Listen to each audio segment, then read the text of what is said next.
ദൃശ്യം 3 ഈ movie wait ചെയ്യാൻ തുടങ്ങിയിട്ട് കുറച്ച് നാളുകളൊന്നും അല്ല അല്ലെ ആയത്. അപ്പൊ ലാലേട്ടന്റെ ബർത്ത്ഡേ ദിവസം തന്നെ ഈ പടം റിലീസായപ്പോ ചില്ലർ ഹൈപ്പൊന്നും അല്ല ഉണ്ടായിരുന്നത്. ഈ പടം എങ്ങനെയുണ്ടെന്ന് അറിയാനായിരിക്കും ഇത് കാണുന്ന എല്ലാവരും ഇപ്പൊ വാച്ച് ചെയ്തിട്ടുണ്ട്. അതിനുള്ള ആൻസർ ഞാനിത് ഇപ്പൊ തന്നെ പറയാം. ഒരിക്കലും ഒരു റിവ്യൂ സ്പോയിലർ ആവരുത്. അതുകൊണ്ട് തന്നെ പോയി കാണുക, ധൈര്യമായിട്ട് കാണുക.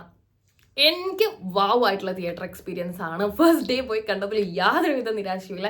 സൂപ്പർ ഓസം ടിക്കറ്റ് എടുത്തു പോയി. ഈ പടം അനൗൺസ് ചെയ്ത സമയത്ത് നമുക്ക് എല്ലാവർക്കും ഉള്ളൊരു തോട്ടായിരുന്നു ഇനി ഇതിൽ എന്താ ചെയ്യാനുള്ളത് എന്നുള്ളത് അല്ലേ. അപ്പോൾ അതേ ഒരു ഡൗട്ട് ഈ പടം കാണാൻ തിയേറ്ററിൽ കയറുന്നത് വരെ എനിക്കുണ്ടായിരുന്നു.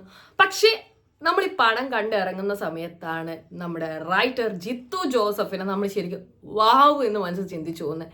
എനിക്ക് തോന്നുന്നു മലയാളത്തിൽ Jeethu Joseph as a writer ആയിരിക്കും എനിക്ക് തോന്നുന്നു ഒരു ഡയറക്ടറെക്കാളും കൂടുതൽ ഞാൻ അഡ്മയർ ചെയ്യുന്നതെന്ന് എനിക്ക് തോന്നുന്നു. മൂപ്പരെ ഡയറക്ഷൻ മോശമാണെന്നല്ല, പക്ഷേ മൂപ്പര് കഥയിൽ കൊണ്ടുവരുന്ന ഒരു ഗ്രിപ്പ് ഉണ്ട്. അത് ദൃശ്യം 3 നമുക്കത് ശരിക്കും കാണാം.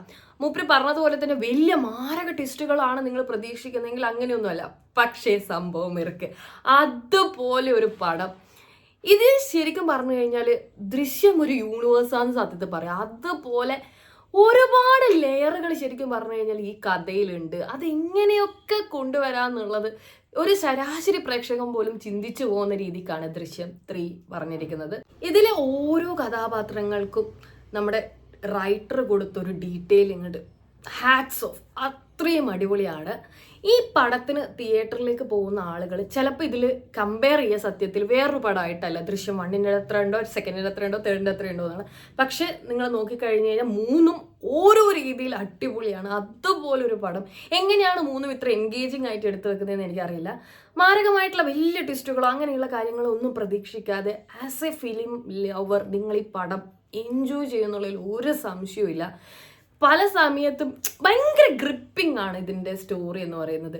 ചില ആളുകൾക്കെങ്കിലും ഇതിൻ്റെ ക്യാരക്ടർ ഡെവലപ്മെൻറ്റോ അല്ലെങ്കിൽ അതിൻ്റെ ഒരു ഡീറ്റെയിലിങ്ങോ കാണുമ്പോൾ ചിലപ്പോൾ ഒരു ലാഗ് ചില ആളുകൾക്കെങ്കിലും ഫീൽ ചെയ്യാം. പക്ഷെ ഈ കഥ അത് ഡിമാൻഡ് ചെയ്യുന്നുണ്ട്. കാരണം അത്രയും വർഷങ്ങൾ മുന്നേയുള്ള കാര്യങ്ങളാണ്. എനിക്ക് തോന്നുന്നു ഒരു 10-12 വർഷം ഒരു സിനിമ അതിൻ്റെ രീതികൾ കാര്യങ്ങളൊക്കെ പറഞ്ഞു വരുമ്പോൾ അത് ആ ഓഡിയൻസിന് വീണ്ടും വീണ്ടും അത് കണക്റ്റാണ്.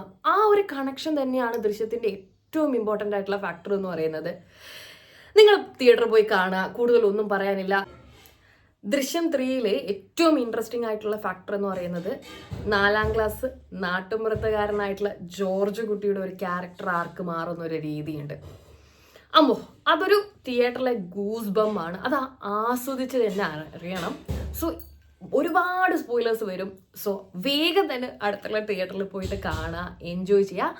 അപ്പോൾ കൂടുതൽ റിവ്യൂസ് കാര്യങ്ങൾക്കൊക്കെ ആയിട്ട് നമ്മുടെ ചാനൽ ഒന്ന് സബ്സ്ക്രൈബ് ചെയ്യുന്ന കാര്യം പരിഗണിക്കാം. മറ്റൊരു റിവ്യൂവിൽ നമുക്ക് വീണ്ടും കാണാം. Enjoy, by.